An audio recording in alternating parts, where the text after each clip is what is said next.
Did you know ASBN, America's Small Business Network, is now available on your TV? That's right. ASBN is now streaming on Roku, Apple TV, and Fire Stick, and available for download in the App Store. Scan the QR code to download the ASBN app today. Thanks for joining us for another edition of The Small Business Show with Cheyenne Malone, exclusively on ASBN.com. Hi everyone, I'm Cheyenne Malone. Thanks for joining us. As we navigate business and technology, one thing becomes very evident and clear. The future belongs to those who can adapt and evolve. Today we're talking about the concept of a future-focused workforce. Join us now, award-winning business expert, keynote speaker, and best-selling author, Meridith Elliot Powell. Thanks so much for joining us, Meridith. I'm excited to be here and excited to talk about this topic. I am too. I want to hear so much more. So let's start with the basics. What is future-focused workforce? You know, I coined that phrase a little while ago when CEOs and business owners were really saying to me, you know, this is such a world that is moving so rapidly. Change is happening so fast. We need our teams to be thinking more about the future and not about just doing the job that they have right now, but what they need to be doing to evolve their skills to be successful a year from now. So it really is a workforce that is focused on success in the present moment, but also constantly evolving, learning, and growing and building their skills for what's coming next. So what are some strategies that organizations can implement to create this workplace? Yeah, number one is I think that leaders in these work environments need to set the tone of a lot of learning and development, encouraging people to be working on their skill sets and thinking about the changes that are coming in the marketplace.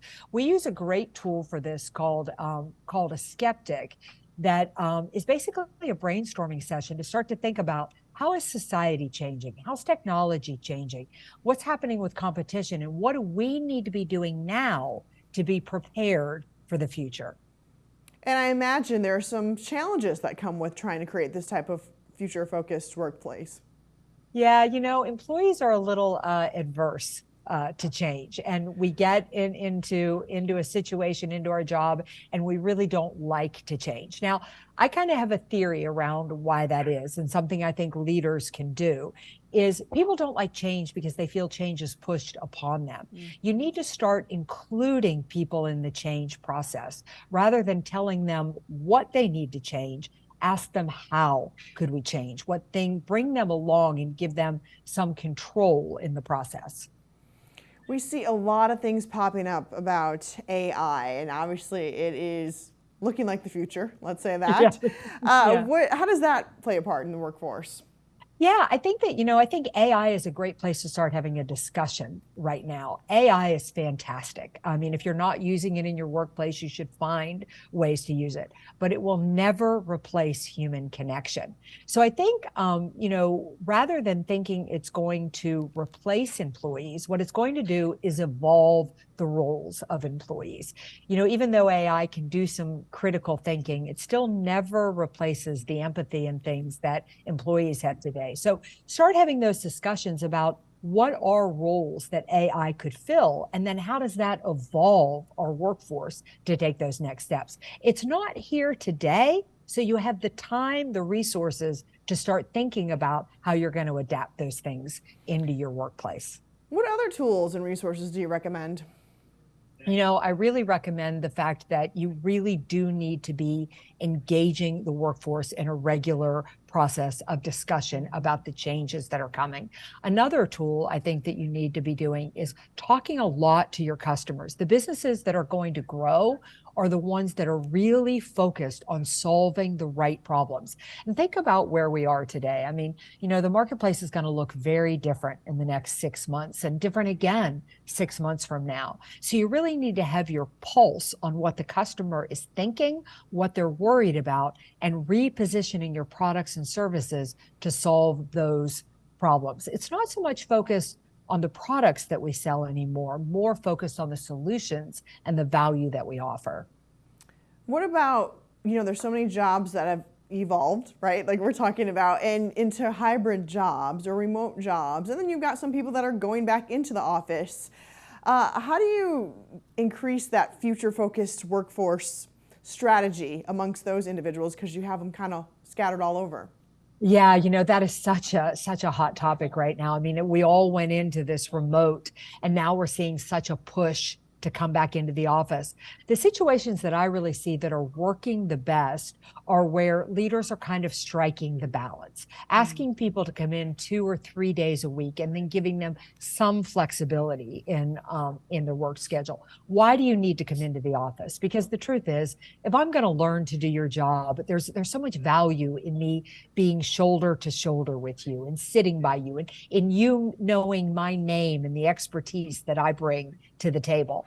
At the same time, it's not the same world that it was even, 4 or 5 years ago. And I can work from anywhere. I can work at 8 o'clock at night. I can work at 6 o'clock in the morning. So I think kind of striking that balance. But I do believe there is value in people who want to move forward in the organization. If they want to be future leaders, they need to come into the office and see how things are done and work alongside some of the leaders that are there. The other thing that I'm going to say I think is really important is that leaders need to be engaging young people more and more, not even so much for the fact that you want to see them be future leaders, but their view of technology, their view of what the consumer wants today, their view of convenience. It's so radically different than the world that leaders in their 50s and 60s came up with. And getting that global perspective is very important in today's marketplace. And how do you suggest they do that? Yeah, so I think a lot of focus groups, and I think asking people for their ideas and opinions. I always say to the leaders that I work with, stop being tell direct and start being question direct. Learn to lead through the power of the question and ask people for their ideas and opinions. Now, we all know that sometimes people are going to have stupid ideas and opinions, but that's okay, because that's your opportunity to coach, understand how they're thinking and what they're thinking, and help shape them into leaders. It's a lot better to include people in the process rather than try to top-down train them to do what you want them to do. What advice and final thoughts do you have for entrepreneurs or small business owners, that are trying to expand today? What advice do you have for them? I'd say the biggest piece of advice is you really need to focus on being productive, not being busy. The name of the game in today's marketplace, margins are so skinny. Time is, it's so tight. You've really got to know what works to make your marketplace grow. You really need to have a keen understanding of where you're wasting time. And you need to throw some new things into the mix now and then. I call the strategy shed fast and keep moving, but I advise my clients every quarter to basically review the quarter and ask themselves, what did we do that made money? What do we need to do more of? Where did we waste time? What strategies should we stop doing? And what are some things that we should try? It's funny, we used to do these things once a year to try to do that, focus on productive versus busy. Every couple of months is where you need to be focused now, because we are just living in a rapidly shifting marketplace. When you make those types of decisions and you're talking to upper level management, do you ever, feel the recommendation or the need to recommend that they reach down to some of the people who were driving the success and money, maybe like the sales team? Absolutely. I think the more inclusive the leadership is, what a great question on your part, because where I feel like leaders, executive level leaders, lose out is the moment that you move into the C-suite.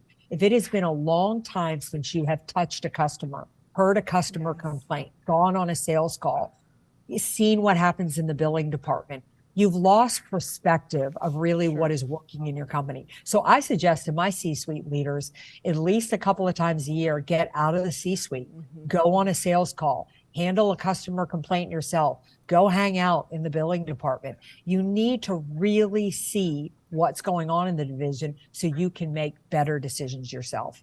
I agree with you, and I think that makes the best leaders in the long Yes. run. I agree. I agree. Years ago, JetBlue used to have this strategy. I loved it. I don't know if they do it anymore, but once a year, the executives had to leave their offices and actually go into the field and implement the strategies that they had created at executive level. And sometimes they found out those processes and systems weren't very good. I bet. Well, it's a reality check. I mean, there's so many that, meetings that happen and things happen at the upper level, but then there's like reality and the boots on the ground and what's really happening. So Meridith Elliot Powell, thank you so much. Award-winning business expert, keynote speaker, and best-selling author. Thank you so much for your time today and your expertise. Thank you so much for having me. Absolutely. And thank all of you for watching. Thanks for joining us for another edition of The Small Business Show with Cheyenne Malone, exclusively on ASBN.com.